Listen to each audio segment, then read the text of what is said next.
to any intelligence gathering work. If they're prepared to do that in this case, then what else are they covering up? And I think it's extremely dangerous when we're in the situation that we have no oversight.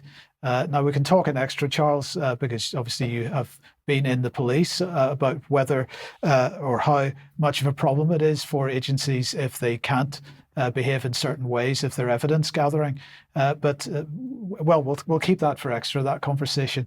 But let's move on to this then.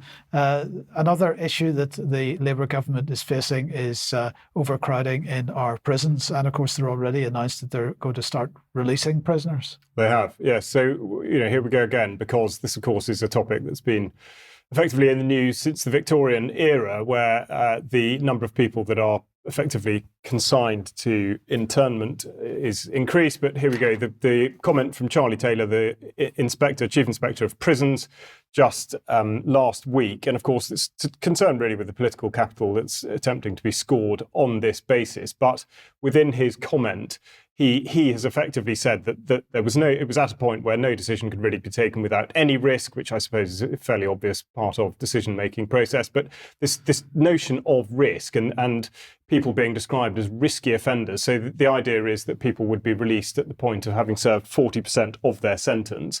Exactly how they get to that seems a little bit of nuance in that. But of course, the effect that is to be borne by the prison service and probation will be the massive increase in their workload as they try and determine how this is to be affected and then actually do it.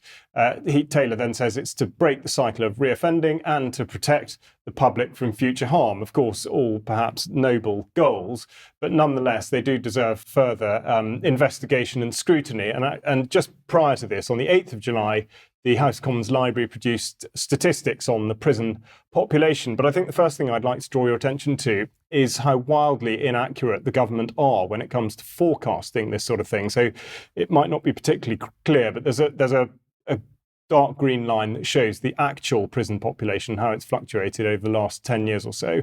And then a load of grey lines, which are their forecasts, which possibly by general trend go in roughly the right direction, but they are still quite significantly far off what the total has turned out to be. Is this dotted line all the distance that they're intending to put in prison? Well, exactly. You see, this is a very good question, and it comes back to the cost of what, talking about the Victorian period of massive prison building projects and whether or not that cost can be justified. But then the other thing to look at is the offences by prison group, because I think it's very easy to fall into the trap of thinking that the reason prisons are full is because more people are doing more criminal things. Now, that's not necessarily and probably more likely to be not the case. It is, however, an indicator of how police and courts are behaving with regard to particular demographics or particular offences. So we see here, as a good example, the number of youths, the number of juveniles, 15 to 17, who are in prison by percentage for violence against persons, criminal offences concerning violence, which is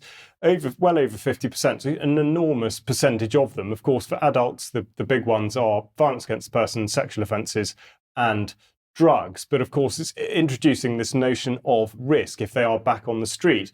Now, I used this slide a few months ago, and we talked about reoffending rates. This is out of date data, as it often is with government, but nonetheless, we see that there's a overall reoffending rate of 33%, but for those having a sentence of less than 12 months, a reoffending rate of 56%, which is absolutely staggering. And we have to question the whole sort of area of criminal justice. But we have from the Institute of Government a performance tracker.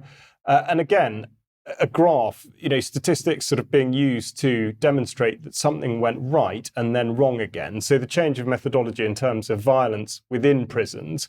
And of course, then we see a sharp drop in 2020.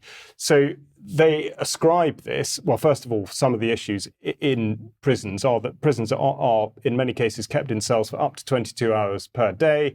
Female self-harm has gone up by nearly 120% since 2019. Half the prison staff at the moment are reckoned to have less than 5 years experience. And the sharp increase in prisoners, which again could have been absolutely determined at the time, was due to the backlog from the lockdown periods, the internment in 2020 and 2021. Magistrates have had their maximum sentencing increased to 12 months and then reduced back down to 6 months.